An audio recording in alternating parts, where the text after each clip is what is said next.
नमस्कार मित्रों, जय माई की कुंडली रहस्य ज्ञान चैनल में आपका स्वागत है। जैसा कि आप भली भांति परिचित हैं, एक सीरीज चलाई जा रही है जिसमें केतु देव का अलग अलग लग्नों में जो जाने पर उनकी दशा अंतर्दशा में जातक को किस प्रकार के फल प्राप्त होते हैं उस विषय पर जो है वीडियो बनाई जा रही हैं और उस सीरीज का आज 7वां वीडियो होने जा रहा है। काफ़ी व्यस्तता होने के कारण यह वीडियो आने में थोड़ा समय अधिक लग गया है, उसके लिए क्षमा प्रार्थी हूँ। वीडियो शुरू करने से पहले आप लोगों को फिर से एक बार ये चीज़ बता दूं कि इस वीडियो में या इस सीरीज में जो अलग अलग लग्नों में केतु देव के बैठने पर उनके द्वारा एक सामान्य फल किस प्रकार के प्रदान किए जाते हैं, यह उस प्रकार की चर्चा है। अन्यथा की स्थिति में ज्योतिष में जिस भी ग्रह का विवेचन किया जाता है तो वह किस राशि में बैठा है, किस भाव में बैठा है, किसके साथ युति में है, उस राशि की क्या स्थिति है, राशि के स्वामी की क्या स्थिति है, भाव की क्या स्थिति है, इन सब का प्रभाव उस चीज़ को विवेचन को बदल सकता है या जो केतु देव के जो प्रभाव हैं उनमें अंतर ला सकता है। लेकिन हम जो चर्चा कर रहे हैं यह केतु देव का जो मान लीजिए तुला लग्न की बात हो रही है तो तुला लग्न में यदि केतु देव विराजमान हैं तो इनके सामान्य फल जातक को किस प्रकार के मिलते हैं वह जानकारी आपको प्रदान की जा रही है। तो आइए वीडियो शुरू करते हैं। देखिए, जो कुंडली होती है, कुंडली का जो प्रथम भाव होता है, यदि यहाँ पर 7 नंबर लिखा है तो वह तुला लग्न होगी और तुला लग्न के स्वामी होते हैं शुक्र देव। अब यदि केतु देव लग्न स्थान में ही विराजमान हो जाएं तो जातक को किस प्रकार के फल केतु देव के द्वारा प्राप्त होंगे। अब लग्न स्थान क्या है? लग्न स्थान पूरा व्यक्तित्व है, शरीर है, विचार हैं, अभिव्यक्ति है, सब चीज लग्न पे बहुत बड़ी जिम्मेदारी होती है। अब यहाँ पर जब केतु देव बैठ गए तुला लग्न में तो तुला लग्न के स्वामी शुक्रदेव होते हैं और वह केतु देव के मित्र हैं। तो केतु देव मित्र की राशि में लग्न स्थान में बैठ गए। अब यहाँ पर इनकी जो रिस्पॉन्सिबिलिटी हो गई वह यह हो गई लग्न में निखार लाना, व्यक्तित्व में लग्न को अच्छा करना, लग्न को अच्छे फल प्रदान करना। तो यहाँ पर क्या होगा, जातक के जो पर्सनैलिटी है, व्यक्तित्व है, वह बहुत उसमें निखार आ जाएगा, जातक में गंभीरता आ जाएगी। और जब भी केतु देव की महादशा अंतर्दशा आएगी तो ऐसे में जातक की प्रतिभावान हो जाएगा, जो भी उसकी प्रतिभाएं हैं उनमें निखार आ जाएगा, उनमें वृद्धि हो जाएगी, गंभीरता आ जाएगी, आध्यात्म में रुचि बढ़ जाएगी, निर्णय लेने की क्षमता बहुत अच्छी हो जाएगी। अब दृष्टि की बात करते हैं। अब पंचम दृष्टि जो है वह पंचम स्थान पे आ गई। संतान से लाभ मिलेगा क्योंकि यहाँ पर भी मित्र की राशि है। संतान से संबंधित जो है शुभ फल प्राप्त होंगे, शिक्षा से संबंधित कोई बाधा नहीं होगी, प्रेम संबंधों में भी जो है यहाँ पर किसी प्रकार की कोई परेशानी दिक्कत नहीं होगी। सप्तम दृष्टि वैवाहिक स्थान पर आ जाएगी, वैवाहिक स्थितियाँ बहुत अच्छी रहेंगी, पत्नी से संबंध मधुर हो जाएंगे, पार्टनरशिप में लाभ होने लगेगा, दैनिक इनकम से संबंधित जो है किसी प्रकार की समस्याएं नहीं होंगी। और वहीं नवम दृष्टि भाग्य स्थान पर आ गई, पिता से लाभ मिलेगा, भाग्य का जातक को दशा अंतर्दशा में पूर्ण साथ मिलेगा, धार्मिक यात्राएं बढ़ जाएंगी। तो कुल मिलाकर यहाँ पर बैठे केतु देव जातक को अत्यधिक शुभ फल प्रदान करते हैं। अब यदि केतु देव द्वितीय भाव में विराजमान हो गए तो क्या होगा। अब देखिए, द्वितीय भाव में राशि आ गई वृश्चिक राशि। अब यहाँ पर जो है केतु देव बहुत ज़्यादा शुभ फल जातक को प्रदान नहीं कर सकते, यहाँ पर शत्रु राशि में है। तो ऐसी स्थिति में यदि मंगल देव की बहुत अच्छी स्थिति हुई, योग कारक दशा में विराजमान हुए तो अशुभ फलों में कमी देखने को मिलेगी। नहीं तो अन्यथा की स्थिति में क्या हो जाएगा, वाणी बहुत चतुरता से बोलेगा, कूटनीति जिसे कहते हैं, यहाँ पर वाणी कूटनीतिक हो जाएगी उसकी। यहाँ पर मुख से संबंधित रोग हो सकते हैं, दांतों से संबंधित रोग हो सकते हैं, नेत्रों से संबंधित रोग हो सकते हैं, उनका ऑपरेशन तक कराने की स्थिति आ सकती है। और यहाँ पर जो कुटुंब के लोग होते हैं वहाँ से संबंधों को जो है बिगाड़ देगा। पंचम दृष्टि 1 2 3 4 5 रोग ऋण शत्रु पर आएगी। तो जब भी केतु देव की महादशा अंतर्दशा आएगी, रोग ऋण शत्रु से संबंधित समस्याएं जो है वह बढ़ती हुई दिखाई देंगी। सप्तम दृष्टि जो है अष्टम भाव पे आएगी, संघर्ष बढ़ जाएंगे, बाधाएं बढ़ जाएंगी, जीवन में दुखों की वृद्धि हो जाएगी।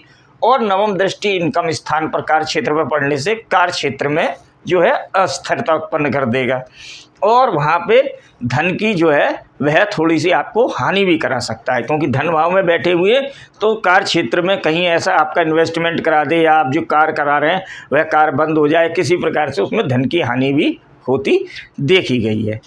अब बात करते हैं तृतीय भाव की। यदि केतु देव तृतीय भाव में विराजमान हो जाएं, अब देखिए तृतीय भाव में भी केतु देव यहाँ पर जातक को बहुत ज़्यादा शुभ फल प्रदान नहीं करेंगे, बल्कि अशुभ फल ही जातक को प्रदान करते देखे गए हैं। जब भी केतु देव तृतीय स्थान में विराजमान होंगे तुला लग्न में और इनकी दशा अंतर्दशा प्रारंभ होगी जातक के जीवन में, तो क्या होगा, छोटे भाई बहन से संबंधित जो है वह कष्ट देखने को मिल जाएंगे, छोटे भाई बहनों से संबंध बिगड़ जाएंगे, छोटी छोटी यात्राएं बढ़ा देंगे और यात्राओं से क्या है, लाभ की जगह हानि होने लगेगी, यानी कि यात्राओं से लाभ नहीं मिलेगा और बेफालतू की यात्राएं बढ़ जाएंगी। पंचम दृष्टि वैवाहिक स्थान पर आएगी, पत्नी से संबंध खराब कर देंगे, वैवाहिक स्थिति में तनाव उत्पन्न हो जाएगा, पार्टनरशिप से नुकसान देखने को मिल जाएगा, दैनिक आय में भी जो है अस्थिरता को उत्पन्न कर देंगे। सप्तम दृष्टि भाग्य स्थान पर आएगी तो वही चीज़ें, भाग्य का साथ नहीं मिलेगा अगर कोई कार्य करेगा, पिता का सहयोग नहीं मिलेगा, बेफालतू की यात्राएं बढ़ जाएंगी। तो यहाँ पर और नवम दृष्टि जो है वह आय भाव पर पड़ेगी और ये बड़े भाई बहनों का भी है। तो तृतीय भाव में जब भी केतु देव विराजमान होंगे और दशा अंतर्दशा में छोटे भाई बहनों दोनों से संबंध जो है वह खराब कर देंगे, आय को प्रभावित करेंगे, वैवाहिक स्थिति को भी प्रभावित करते देखे गए हैं। अब बात करते हैं कुंडली के चतुर्थ भाव की। यदि तुला लग्न में चतुर्थ भाव में केतु देव विराजमान हो जाएं, अब यहाँ पर मित्र की राशि में आ गए, क्योंकि यहाँ पर है मकर राशि जिसके स्वामी होते हैं शनिदेव। अब शनिदेव भी लग्नेश के मित्र और केतु देव भी लग्नेश के मित्र, तो यहाँ पर केतु देव जातक को अत्यधिक शुभ फल प्रदान करेंगे। और ऐसी स्थिति में जब भी जातक के जीवन में केतु देव की महादशा अंतर्दशा आएगी, उसको भूमि, भवन, वाहन इन सब के सुखों में वृद्धि कर देंगे। माता के साथ संबंधों में जो है मधुरता आ जाएगी और सप्तम दृष्टि कार्य क्षेत्र पर पड़ेगी, कार्य क्षेत्र में उन्नति होगी, जो भी वह कार्य कर रहा होगा उसमें उसको सफलता मिलेगी। और नवम दृष्टि विदेश भाव पर जाएगी, तो यदि जातक विदेश से संबंधित या तो सेटल होना चाहे या कार्य करना चाहे या विदेशों से उसके जो संबंध होंगे वह मधुर हो जाएंगे, यानी कि अपने जन्म स्थान से दूर जाकर उसको सफलता मिलेगी महादशा अंतर्दशा में, चाहे वह निवासरत होना चाहे, चाहे वह कार्य करना चाहे या वहाँ के संबंधों से लाभ लेना चाहे, तो इन सब में उसको सफलता मिलेगी। तो इस प्रकार यहाँ पर केतुदेव जातक को अत्यधिक शुभ फल प्रदान करते देखे गए हैं। अब बात करते हैं पंचम भाव की। देखिए पंचम भाव में भी राशि आ गई कुंभ राशि, और ये तो शनि की मूल त्रिकोण राशि है, शनिदेव की मित्र की राशि, लग्नेश के मित्र दोनों के दोनों, और ये त्रिकोण भाव। तो यहाँ पर जातक को विशेष लाभ मिलेगा। जब भी केतुदेव की दशा अंतर्दशा होगी, अगर संतान प्राप्ति के योग हैं तो अच्छी संतान प्राप्त होगी। संतान अगर किसी नौकरी या व्यापार के लायक है तो उसको उसमें सफलता मिल जाएगी। जातक अगर शिक्षा ग्रहण करने की उम्र में है तो शिक्षा उसको बहुत अच्छी प्राप्त हो जाएगी। अगर शेयर मार्केट से इन्वेस्ट कर रहा है, करने में रुचि रखता है, तो वहाँ से भी उसको लाभ मिलते देखा गया है। प्रेम संबंधों में भी सफलता मिलेगी। पंचम दृष्टि भाग्य स्थान पर आने से पिता का बहुत अच्छे संबंध रहेंगे, भाग्य का पूर्ण जातक को साथ मिलने लगेगा। सप्तम दृष्टि से आय के स्रोत नए मिल सकते हैं, या जो भी स्रोत हैं उससे आय में अर्जन करने में किसी प्रकार की बाधा नहीं आएंगी। मित्रों का पूर्ण सहयोग मिलेगा। और नवम दृष्टि वही लग्न स्थान पर पड़ने से व्यक्तित्व को निखारेगा, नई नई प्रतिभाओं को जो है वह जागृत कर देगा, जातक के अंदर गंभीरता ला देगा और जातक की आध्यात्म में भी रुचि में वृद्धि होती देखी गई है। अब बात करते हैं कुंडली के षष्ठम भाव की, छठे भाव की। अब यहाँ पर कभी भी केतुदेव शुभ फल जातक को प्रदान नहीं करेंगे। छठे भाव में कभी भी अक्सर जो है वह सभी ग्रह अशुभ फल प्रदान करते हैं और यहाँ पर भी केतु देव जो है जातक को अशुभ फल ही प्रदान करेंगे। और जब भी केतु देव की दशा, अंतरदशा, महादशा आएगी तो जातक के जीवन में रोग, ऋण, शत्रु से संबंधित समस्याएं जन्म लेने लगेंगी। पंचम दृष्टि कार्य क्षेत्र पर जो भी वह कार्य कर रहा है उसमें बाधाएं आने लगेंगी, शत्रु उसमें उसको परेशान करने लगेंगे। सप्तम दृष्टि से खर्चों में वृद्धि कर देगा, हो सकता है अस्पताल वगैरह जाने की भी नौबत आ जाए। और नवम दृष्टि धन भाव पर पड़ने से संचित धन में कमी कर देंगे, ये धन को व्यय कराएंगे और आपका जो धन है उसमें कमी कर देंगे। अब बात करते हैं कुंडली के सप्तम भाव की। अब यहाँ पर भी देखिए राशि आ गई मेष राशि। मेष राशि के स्वामी मंगल देव, अगर मंगल देव बहुत अच्छी स्थिति में हुए तो थोड़ा यहाँ पर जातक को लाभ मिल सकता है, अन्यथा की स्थिति में वैवाहिक संबंधों में कटुता आ जाएगी। वैवाहिक संबंधों में जो है वह अलगाव की स्थिति उत्पन्न हो जाएगी। पार्टनरशिप में अगर चल रही है तो पार्टनरशिप हो सकता है टूट जाए। दैनिक आय जो है उसमें उसको परेशानियां जातक को होती देखी गई हैं। पंचम भाव आय भाव पर आने से आय में, वही दैनिक आय हो चाहे आय हो, आय में बाधाएं उत्पन्न हो जाएंगी। और सप्तम दृष्टि यहाँ पर जब लग्न स्थान पर पड़ेगी तो शारीरिक कष्ट, स्वास्थ्य संबंधित समस्याएं देखने को मिल जाएंगी। यहाँ पर जो है जननांग से संबंधित रोग देखने को मिल जाएंगे। और नवम दृष्टि तृतीय भाव पर जाने से छोटे भाई बहन, यानी यहाँ पर बैठे केतुदेव छोटे भाई बहन, बड़े भाई बहनों से संबंधों में जो है वह कटुता ला देते हैं और वैवाहिक स्थिति के लिए भी शुभ फल प्रदान नहीं करते हैं। अब बात करते हैं कुंडली के अष्टम भाव की। देखिए अष्टम भाव में भी जो है कोई ग्रह अत्यधिक शुभ फल प्रदान नहीं करते हैं और ऐसी स्थिति में यहाँ पर भी बैठे केतुदेव जातक को शुभ फल ही प्रदान करेंगे। लेकिन लग्नेश के साथ बैठे हुए हैं, क्योंकि तुला लग्न में वृषभ राशि आएगी अष्टम भाव में, उसके स्वामी भी शुक्रदेव होते हैं। अगर शुक्रदेव योग कारक हुए, बहुत अच्छी स्थिति में, मजबूत स्थिति में हुए तो जो है यहाँ पर जो इनके द्वारा अशुभ फल होंगे उनमें कमी होगी। अन्यथा की स्थिति में क्या होगा, खर्चे बहुत ज़्यादा बढ़ जाएंगे, धन का व्यय होने लगेगा, बहुत ज़्यादा संचित धन है उसमें कमी कर देंगे। चतुर्थ भाव जो सुख साधन है उसमें कमी कर देंगे और हृदय छाती से संबंधित रोग जातक को हो सकते हैं। उसकी माता के स्वास्थ्य को भी यहाँ पर क्षति पहुँचाएंगे। जीवन में संघर्ष बहुत बढ़ जाएगा, दुख बहुत ज़्यादा बढ़ जाएंगे। तो यहाँ पर भी बैठे केतुदेव जातक को शुभ फल प्रदान करते हैं। लेकिन यहाँ पर एक चीज़ ये है कि जब भी दशा अंतरदशा आएगी तो जातक का ज्योतिष में या किसी गुप्त विज्ञान में, गुप्त शिक्षा लेने में उसकी रुचि बढ़ जाएगी। यहाँ पर यह लाभ उसको हो सकता है। अब बात करते हैं कुंडली के नवम भाव की।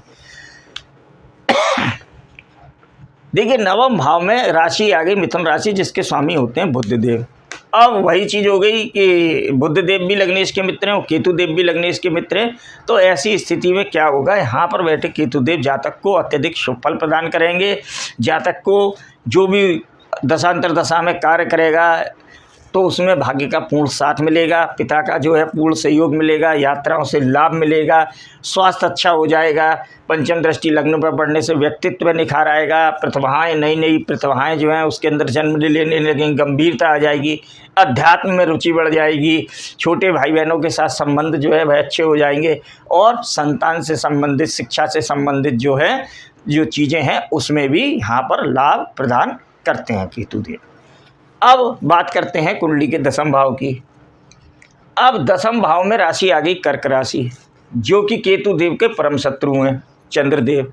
तो ऐसी स्थिति में क्या होगा, यहाँ पर बैठे केतुदेव जातक के जीवन में दशा अंतरदशा में बहुत ही कष्ट पैदा करेंगे, बहुत अशुभ फल प्रदान करेंगे। यहाँ पर यदि दशा अंतरदशा आ गई तो वो जो कार्य कर रहा है हो सकता है बिजनेस बंद हो जाए, बिजनेस में लॉस हो जाए। नौकरी कर रहा है तो नौकरी में शत्रु ज़्यादा परेशान करने लगें, उसको बाधाएं आ जाएंगी। पंचम दृष्टि धन भाव पर जाने से धन के जो संचित धन है उसमें कमी कर देंगे। चतुर्थ भाव के सुखों में कमी कर देंगे। आप हो सकता है घर से भी जो है आपको जो है वह छोड़ना पड़ जाए, अलग जाना पड़ जाए। और नवम दृष्टि रोग ऋण शत्रु के भाव पर आने से प्रत्येक स्थिति में आपको इनसे संबंधित चीज़ों में आपको कष्ट और बाधाएं देखने को मिलेंगे। रोग और ऋण और शत्रु आपको दशा अंतरदशा में अत्यधिक परेशान करेंगे। अब बात करते हैं एकादश भाव की। अब एकादश भाव में सिंह राशि आ गई जिसके स्वामी होते हैं सूर्यदेव। तो यहाँ पर भी केतुदेव जातक को अशुभ फल ही प्रदान करेंगे और जब भी दशा अंतरदशा आएगी तो आय में स्थिरता उत्पन्न कर देंगे। जो एक स्थिर आय चल रही थी, एक कंटिन्यूस आय मिल रही थी, वह यहाँ पर बंद हो जाएगी, उसमें स्थिरता आ जाएगी। मित्रों से धोखा मिलने लगेगा, बड़े भाई बहनों से, छोटे भाई बहनों से संबंधों में कटुता आ जाएगी और संतान से संबंधित समस्याएं देखने को मिल जाएंगी। नवम दृष्टि वैवाहिक स्थान पर आने से वैवाहिक जीवन में भी कष्ट, बाधाएं, संघर्ष बढ़ जाएंगे। पार्टनरशिप से अगर है तो उससे संबंधित भी समस्याएं देखने को मिलती हैं। अब बात करते हैं कुंडली के द्वादश भाव की। देखिए, द्वादश भाव में आ गई कन्या राशि, है तो मित्र की राशि में और बुध देव भी लग्नेश के मित्र हैं। तो यहाँ पर बैठे केतुदेव दशा अंतरदशा में जो लाभ देंगे वह मोक्ष से संबंधित, त्याग से संबंधित चीज़ों में लाभ देंगे और इस प्रकार की प्रवृत्ति जातक के अंदर बढ़ जाएगी। लेकिन यहाँ पर भी बैठे केतुदेव खर्चों में जरूर वृद्धि कर देंगे, रोग ऋण शत्रु परेशान करने लगेंगे, अचानक से जीवन में घटनाएं घटित होने लगेंगी। जो पंचम दृष्टि चतुर्थ भाव पे आने से क्या होगा, घर से अलगाव की स्थिति उत्पन्न कर देंगे। तो ऐसी स्थिति में क्या है, यदि जातक विदेश में सेटल होना चाहता है, विदेश से कार्य करना चाहता है, विदेशी संबंधों से लाभ लेना चाहता है, तो उसमें तो उसको लाभ मिलेगा। अन्यथा की स्थिति में चतुर्थ भाव से संबंधित जो है समस्याएं देखने को मिलेंगी, रोग ऋण शत्रु हावी हो जाएंगे और अचानक से जीवन में कष्ट, बाधा, संघर्ष यहाँ पर केतुदेव दशा अंतरदशा में बढ़ा देते हैं। तो आज हमने तुला लग्न में केतुदेव के द्वारा जातक को किस प्रकार के फल प्रदान किए जाते हैं, सामान्य फलों पर आपसे चर्चा की। अगली वीडियो में हम वृश्चिक लग्न में केतुदेव के द्वारा जातक को अपनी दशांतरदशा में किस प्रकार के सामान्य फल प्रदान किए जाते हैं उस विषय पर चर्चा करेंगे। उम्मीद है मेरे द्वारा दी गई जानकारी आपको पसंद आई होगी। अगर आपको जानकारी समझ में आई, आपको ज्योतिष से संबंधित कुछ आपको नई जानकारी मिली, तो इस वीडियो को लाइक कीजिए, चैनल को सब्सक्राइब कीजिए, जिससे कि आप कुंडली के नए नए रहस्यों के बारे में जानकारी प्राप्त कर सकें। अगली वीडियो में आपसे फिर मुलाकात होगी, तब तक के लिए नमस्कार, जय माई जी।